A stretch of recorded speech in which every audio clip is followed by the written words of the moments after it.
Okay, abakunzi ba Tuza TV mu kiganiro cyitwa Burarahurwa nongere mbaha ikaze cyane. Ntangiye mu buryo butuje cyane mbereka ukuntu nongeye guhura n'umunyempano ukomeye cyane, umwana witwa Fontaine. Ni umwe mu bana bafite impano cyane mu bijyanye no gucreatinga ibintu bishyashya. Mu kiganiro cyacu cyitwa Burarahurwa, nkundira nongere nganire na Fontaine. Fontaine, amakuru y'iminsi? Amakuru ni meza. Umeze neza? Ngusanze noneho ufite imashini. Iyi mashini noneho wakoze ni bwoko ki? Nyine ni ya mashine ya sharijeri nyine iri mu bwoko bwa Caterpillar. Caterpillar iyi nimwe donc ikora gutera. Iyi mashini ikora gute? Nyine ni ya modoka ya sharijeri nyine imwe igenda ikoresha za mazutu nyine ibiri ahantu mu birombe igenda nyine isunika imicanga isanzwe. Sano yifata mu ntoki noneho tuganira wife.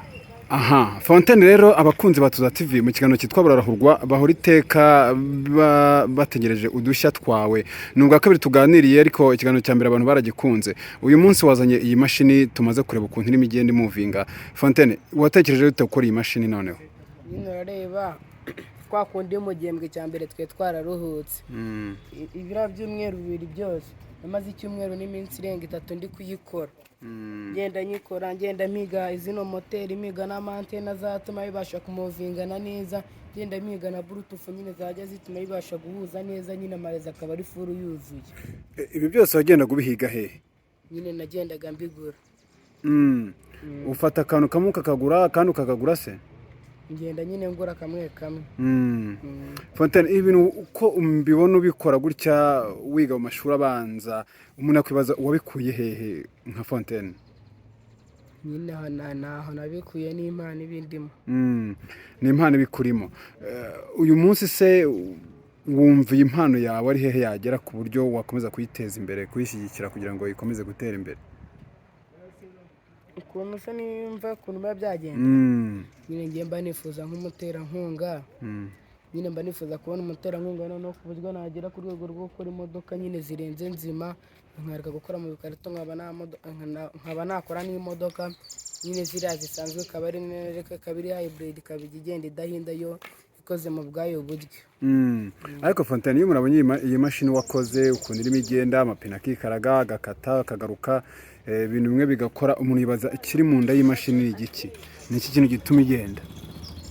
N'ibiri urabona nyine zino irabona ririya buye kangufasha akantu se naho ryereka abantu. Ririya buye iri buye mubona iri buye ni power back. Iri buye ririmo rirasohora volte enye n'ibice bibiri. N'iri naryo iri kubona hano ngo riri muri volte enye n'ibice bibiri, zose ziri gusohora volte 8 n'ibice 4. Urumva izo volte iyo zigeze mu iyi motherboard n'andi ubona ziri kugenda zigabagaba. Iyi motherboard aka kantu k'aka motherboard nyine aka kantu hano harimo akantu gatuma kabasha gukora sirikuno mu rukagenda usensingana. None se akantu mu by'ukuri kaba karakorewe kuba katuma aya mapine ikara ibyo kakorewe. Iyi ni nk'ijisho nyine riba ryaravuye muri za DVD za kera zimwe ziba zifite ijisho n'isibye ko butazitakiboneka. Navuga ati rero nk'iyi moteri ifite imbaraga zo guterera ikaba yagera gute na gute, iyi niyo ndi bushyiremo volte enye. Urareba mu kwikaragaho na volte menshi ni 2, hano zikaba 2, hakaba hari izindi nyine indi battery yatsa amatara irimo hano mo imbere dore ngiye. Battery yatsa amatara ukwayo? Ibino battery yatsa amatara igatuma iyi battery iri kubonamo hano irihishe. Nayibonye iri gusora volte 5. iriya battery ifite volte 5? Iri gusora volte 5 zose zakoranye. Amatara nuko yahiye yakaga akanavuga radio, urabona harimo na mikoro. Ibi byose warabikoze urabuteka mbihuriza hamwe muri iyi modoka yanjye cyangwa muri iyi mashini kugira ngo ndusheho kugenda ngira ibitekerezo bishobora gutuma abantu bayibona bakayitekerezaho. Umukanya rumbwiye uti ndamutse mbonye support nshobora gukora imashini zisumbuyeho cyangwa zirenze ibi ngibi. Ibi bintu wumva uzabikomeza n'ujya amashuri yisumbuye? Hano nabonye ufite akantu mu ntoki, aka kantu nagaki? Ni telecommande banarakoze. Nayo ni inkorano? Ni inkorano. Ubu se mwe imbere muri iyi telecommande harimo iki gituma ikorana n'iya mashini? Urabona inantene? Ndayibona. Iyi antene ni icyuma na hano harimo indi meze nka gutya. Izo antene zirakururana. Zicomekeye hariya se buriya? Nyine. urabona akantu gatuma zikurura naho ifatiye kwa aka kantu k'akazeru urimo ubona hano aka ngaka ndeba aka niko gatuma bibasha nyine gusensingana zikururana bisensingana hano naho harimo akandi kantu bituma bisensingana dore kariya karimo hari imbere nako uba aragashyizemo naho kaba karimo nyine kugira ngo izo antene zihure ubu ndamutse nciye antene imwe imodoka ntiyakora yabura amarezo rerebana gutya nyine ubu ni feriyamu ubu gutya yayo iyihe iyi ngiyi oya aka kantu ni feriyamu se ni feriyamu urabona iyi ni feriyamu iri kuri roviyo none se birakora ibikora ongera use n'uyatsa turebe amashini yongera igende turebera urabona gutya ko urabona gutya ko ubu gutya urabona nyine gutya nyine urabona ko ntayirimo ariko gutya nimushyiramo ushobora kudakora ariko rebe doni nishyiramo Jesus is Lord bo biragaragara ko ihita ikora urabona n'ikibazo cy'ikirere nyine kiri gutuma amarezo abura nacyo kirimo amarezo kiriya kintu cy'imbere gipakurura kikanapakira ugikoresha gute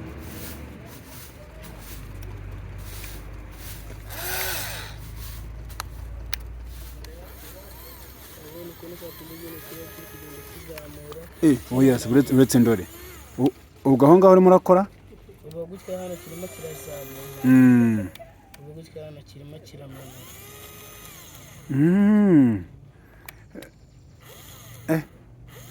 ubwo aho ngaho kigahita kiyora hano nyine nta n'ikiba kiri kugenda kimanuka kijya gukora hasi aha nyine urabona ko biri kugenda bisiganwaho gato kubera ikibazo cy'ikirere nyine ni ikirere cyo bituma bisigana gituma bisigana nyine nkanda ntibihita bikora agasigara bivuze ko ubwo imbogamizi ariyo y'ikirere aya maboro nabonye ukanda hano uduki utwo ngutwo izi ni switch nyine kubera ko ifite umwanya umwe wo gutuma kigaragaza kikanabenura izi ni switch zibasha kubitandukanya hanyuma rero wakwibaza ibi bintu yakwibaza hari ahandi hantu bikomora wenda nko mu muryango w'iwanyu umuntu wawugeze ubikora cyangwa se ahandi hantu baba barabyize naho nyine iyi nuko ari imana indimo hari ibigo hano mu gihugu bikurikirana cyane cyane creativity cyangwa se abanyempano nkawe wenda n'abandi batarabona amahirwe uyu mwanya wabona uyu mwanya wo kugira ubutumwa utanga ku bantu bashobora kuba bayoboye bene ibyo bigo bifasha abantu kurema imirimo mishya cyane cyane urubyiruko nkawe ukiri mutoya ni iki kintu wabasaba nyine nabafasha kuba banjyana mu ishuri ribasha kuba ryabyigisha nkagenda nkihugura neza ukagenda ukihugura neza wumva azavamo nka makanika w'ibi bintu cyangwa se umuntu ubikora nyine nk'uko n'umuntu ugerageza kubikora mu ikarito uba ubona ko waba we neza cyane nyine namuba ariko njye siko mba mbiteganya njye mba numva wenda ningira nko mu wa kane segonderi ibikoresho nzaba narabyujuje ikintu nshaka kuzatangira gukora ubu ngubu niba cyane ntwara nk'imyaka 5 ubundi ndashaka kuzatangira imodoka nyine ubu ndimo ndashaka ubu nyine usibye ko nayitangiye muri nuza mu nsinga warayitangiye iyi nyine ni ugutangira mu nsinga gutangira nkora system yayo nyine system ariko ntabwo ndayitangira urumva ndi gukora system nk'uko nahera kuri kano kamadaboard nshaka kuzagera nko mu wa kane ku buryo nzaba narakoze nk'imodoka nk'iriya modoka ya Toyota nkaba narikoze mu biti neza akaba ari imodoka ipakira yapakira ibintu se oya ntabwo ndayishyira mu bikorwa nubwo ndabona n'amapine ariko wumva urubonye ubushobozi waba warayikoze ngiye mbonye nk'amapine 4 nkabona n'iriya dinamo yo kunuza iriya yo kuri cya kintu kigira inkweto iri ikora inkweto ku mashini iriya kubera ibisora muri volute 254 iriya niyo nakenera none ngiye volute nazishakira none iriya yamfasha cyane Okay, Fontaine, ikigaragara cyo rero nuko mona ukomeje kugenda ucreating ibintu bishyashya kandi byiza wenda tuzagusura no mu rugo tumenye wenda ese kukiri mutoya ibikoresho ugurame donc amafaranga ugurame ibikoresho yakura Fontaine nyine nko gutya ngenda nerekana bagenda bamankishana cyangwa se nkani ngenda nkuzuza amafaranga nakozoza nk'icyo gihombe nkavuga ati akandeho ukuntu nakigura nk'indi dinamo nkaba nayigura nkaba nabasha nyine kuvuga ngo ndayitera noneho hano matere y'amenyo y'inyuma ajya igenda ihinga. urashaka utatiraho ku buryo n'amenyo wayashyiraho? N'amenyo nayashyiraho ariko nyine indi ngingo nyamukuru mfite noneho imodoka nshaka gukora irenze gute? nyine sinzi igihe izarangira ariko ni mu iminsi ndimo ndashaka kuyikora. iyo ni imodoka nyine ya hoho, yazaba ari imodoka ya hoho irenze nyine ku buryo yajya ipakira nk'ibiro nka 2 ikaba yava hano izajya ijyamo vitensi guhera kuri 1 kugeza kuri 4 ifite netiwaka zidasaba ikirere bisaba nyine ese twagita gute nyine reka tubyite nk'amayinite ariko ntabwo ari amayinite bitajya biburarizwa burya imodoka nzajya mba mfite ahantu nkandagira imodoka ikagenda ikagera hepfo nkaba nakaraga teregisiyo imodoka igakata igaparika neza inahinda nyine ibyo niyo ndimo nshaka gukora. urumva ko ufite intego n'intumbero wenda icyo ubusigaye wenda ubura n'ubushobozi bwo kuba wabikora. hari abantu bashobora kuba bashyigikira ibikorwa by'abakiri bato nkawe cyangwa se umuntu ufite umutima mwiza ashobora kuvuga ati wenda reka uyu mwana nanjye musure mumenye cyangwa se mushyigikire mu byo arimo akora. abo bantu bo ni ubuhe butumwa wabaha Fontaine? nyine nk'abo ngabo baba bifuza kumfasha nabaha nka nomero za mama bakazaza nyine kunsura cyangwa bakifuza no kunyohereza bikaba byakunda. nimero za mama turazandika hano hasi ku kiganiro kugira ngo abantu bazagushyigikira bazaguhamagare kandi ukomerezaho. ukunda kuvuga ngo nimero za mama gusa, nta papa ugira? Papa ntabwo tubana. Ntabwo mubana, yagiye he?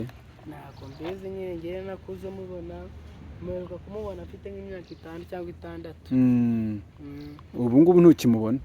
Ntabwo nyimubona, nyine yaradutaye. Iyo ubajije mama se ugakubwira ko we yaba yaragiye, ntabwo uramubaza uratinyuka ngo icyo kintu kimubazeho? Yarabinsobanuriye. Nyine yaradutaye, nyine aragenda. Ubu nta hantu mukimubona na hamwe? Nyine arahari ariko nyine ntabwo tuzi aho ari, ariko nyine abakure. Ugira abavandimwe se? Ndabagira abakuru banjye.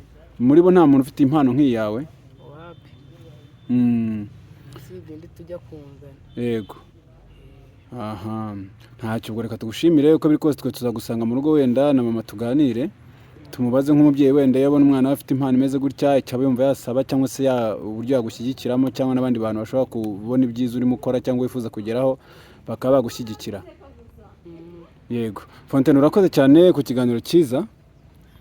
Hanyuma ubwo wakongera iyo mashini ukongera ugasa n'uyikoresha nawe tukareba ukuntu bimeze. Wenda ako kantu ugenda ukoraho ugenda unagasobanurira abantu kugira ngo wenda ukabonye bwa mbere atangira bitekerezeho. Urabona iyi switch. Switch ubu gutya ntayikupuye. Nta vitesse n'imwe yajyamo. Urabona gutya nta vitesse n'imwe yajyamo kubera ko imodoka ni bijimisha. Biri off. Noneho iyo nayikanze gutya mba nagira imodoka gutya. Mbonye n'amatara yaka. Nayerekana ko nyiri imodoka icanye. Nata hano itukuramo nyine feri ya mugutya. Noneho gutya nkaba nakira no gutya kugenda.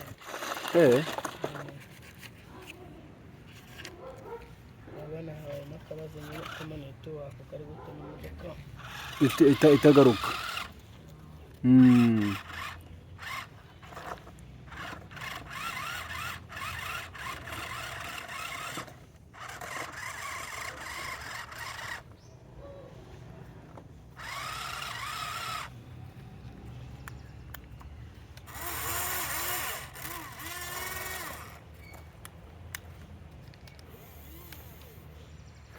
Abakunzi ba Tuza TV mu kiganiro cyitwa Burarahurwa, murabona uyu mwana witwa Fontaine. Mu by'ukuri afite creative and innovation skills zo kuba yarema imashini cyangwa se imodoka mu buryo butandukanye. Wenda ntabwo binoze nk'uko abyifuza, cyane cyane ko avuga ko hari imbogamizi ahura nazo wenda zijyanye n'ubushobozi, zijyanye n'uburyo ataba yabonyemo ibikoresho bihagije kugira ngo abe yakoresha ibikoresho byiwe cyangwa se ubwenge bwiwe areme neza ikintu ashaka gukora. Urabona ko yagerageje gukora imashini yitwa chargeur, cyangwa se iyi mashini tubona ziterura ibintu biremereye, cyane cyane abantu bari kubaka niyo yagerageje gutekerezaho gukora. Waba ubonye ikiganiro ari ubwa mbere umubonye cyangwa se ari ubwa kenshi, gusa amenye ko mu Rwanda n'ahandi hose ku isi hari impano nyinshi zitaramenyekana kandi zishobora kuba zabyarira isi umumaro. Uyu mwana nawe ntekereza ko yaba ari umwe muri bo. Ikiganiro tugiranye wacyumvise kandi neza, hari icyo wumva wamufasha wamushyigikiramo kubw'impano ye, Imana iguhera umugisha ukuri ubitekereze kose. Nimero tureshyiraho hano hasi, ubundi bushobora watunyuraho cyangwa wamunyuraho ubwe direct ukamwivugishiriza aho uri hose. Imana izaguhezagire. Fontaine, tugiranye ikiganiro cyiza cyane, urakoze cyane. Imana ikwishimire kandi ukomeze nk'uko ubwenge burushijeho.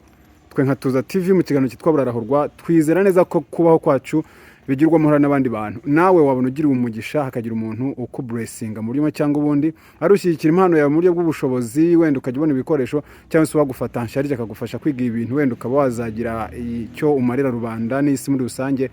Byose uko bizagenda kose, nakubwira ngo courage muri byose. Nicyo cyambere nakubwira, komerezaho kabone nubwo biba bigoye, ariko komeza urwane intambara y'ubuzima, kandi Imana ikomeze ibane nawe. Twagushimira cyane muri Burarahurwa, ndetse kandi tugusaba kugira ngo ukomeze ukomereze aho ngaho. Ubyakiriye gute wenda kuba twongeye guhura Fontaine?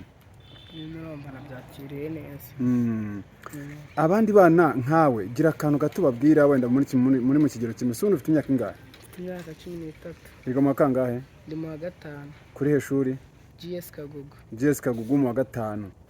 Kagugu ni hano mu karere ka Gasabo, umurenge wa Kinyinya, mu kagari ka Kagugu. N'ubundi niho uyu mwana yiga umwaka wa 5 w'amashuri abanza. Arabasha gukora imashini nk'izi ngizi ndetse n'ibindi bitandukanye, aho afite intego z'uko abonye ubushobozi yazakora n'ibirenze ibi ngibi. Yitwa Fontaine, niyo mazina ye. Hanyuma ibindi byose wenda bakenera kumubaza wazatubaza cyangwa ukamubaza kuri nimero ye yaduhaye ya mama we, kuko we nta telefone agira. Fontaine, wakoze. Imana ikwishimire, ukomereza aho ngaho. Sawa sawa.